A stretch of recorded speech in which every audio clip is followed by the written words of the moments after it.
My name is Cole Cooper, and I'll be presenting on queer representation in comedic television.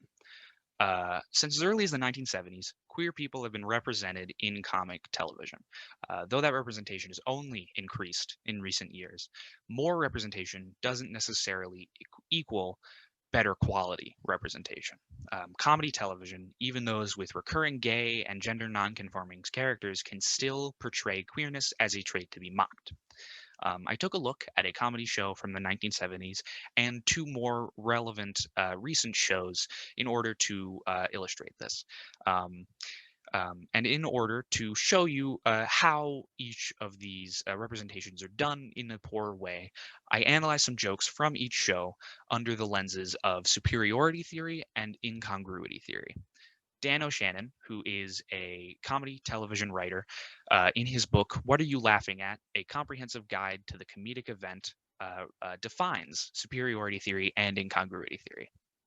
He defines superiority theory as seeing someone painted as a buffoon can cause us to feel a sudden jolt of elevation in our own status, which is then expressed as laughter. Seeing a character portrayed as stupid or foolish or ignorant or just getting themselves in trouble can make you feel better about yourself and you laugh because of it. He defines incongruity theory as the joining together of two or more disparate ideas for humorous effect. Joining like a location that's supposed to be serious with unprofessional characters, or joining a somber event with like happy music might result in humor. For the first example, I watched Porridge, and I'm looking specifically at the episode Just Desserts. Porridge focuses on a cell block of inmates, and in this episode, Fletcher, one of the inmates, has had his can of chunked pineapple stolen from him. So he gathers all of the inmates in that cell block into his cell in order to question them. One of the first inmates to speak up says that it was probably Gay Gordon, who is a homosexual inmate character, because he's still out on the walkway and has not joined them in the cell yet. Fletcher says that that is in fact suspicious and that she's still got her curls in. Um, if we analyze this joke through incongruity, there's the two disparate ideas that are being put together are the inmates who are in the cell, who are all like manly. They all have short, straight hair. They're very macho. They promise to inflict violence on each other if they don't reveal themselves to be the one who stole the can. And putting that against the idea of Gay Gordon, who has like curlers in his hair that you might picture your grandmother with, is walking very femininely. Uh, and just putting that idea of manliness and feminine Gay Gordon together for a joke. Later in the same scene, Fletcher bumps into Gay Gordon as he's walking backwards out of the cell because Gay Gordon is coming in to warn them that a guard is coming in. Here we see Gay Gordon actually does have curlers in his hair. That was a literal statement, and the audience is again pushed up against this incongruity of the people in the cell and the femininity of Gay Gordon. Both jokes depict the homosexuality of Gay Gordon as different than the straightness because it's more feminine, and because of that reason, it is worthy of laughter. The trait of gayness that Gordon has is what makes him laughable. Now to look at more recent shows, which are less obviously homophobic in the way that those jokes were. We'll look first at The Office. The first episode that I looked at in The Office, Gay Witch Hunt. Michael, who is a manager of this branch of the company, accidentally outs Oscar, who is an accountant who was in the closet and is gay. Most of the jokes in the show, just like most of the jokes in this episode, are about Michael doing ignorant things.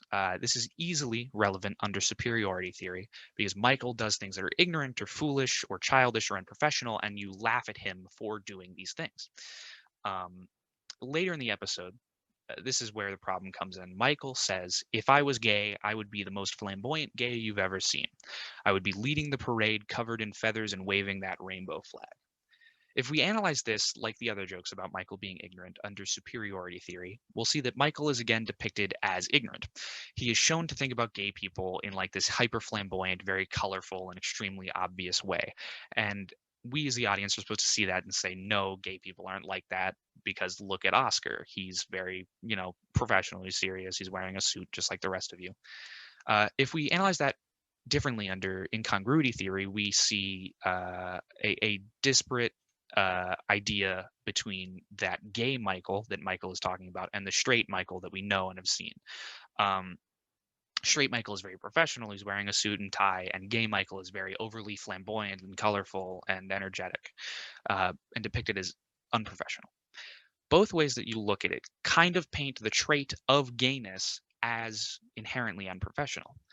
The message that comes across from this is that Oscar's gayness has to be dampened in order for him to look professional in the office place, and that gay people need to act straight in order to seem professional. The other episode of The Office that I looked at was Business Trip. In this episode, Andy, who is another coworker in the office, goes with Michael and Oscar on a business trip to Canada in order to sell. Um, Andy tries to wingman both Oscar and Michael at a bar.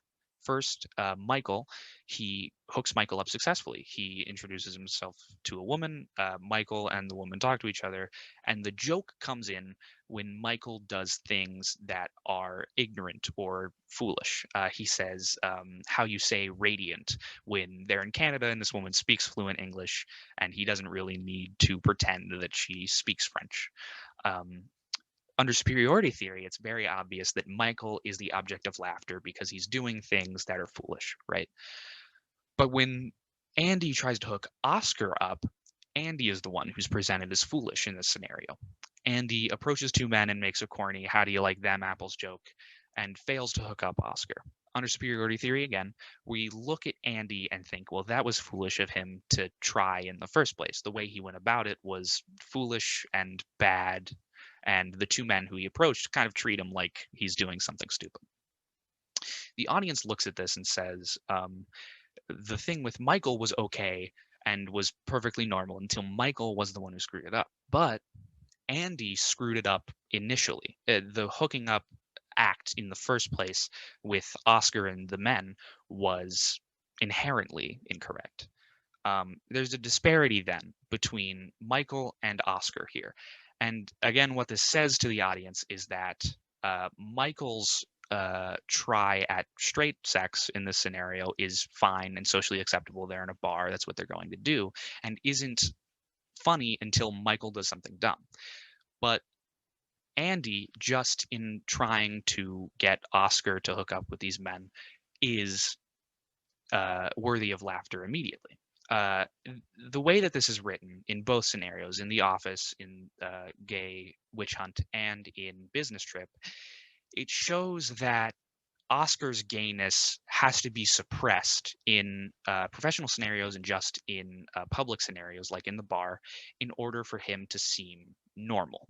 That Oscar has to suppress the trait of his gayness and pretend and suppress the trait of his gayness in a way that Michael does not have to suppress the trait of his straightness in order to be normal and correct in these scenarios.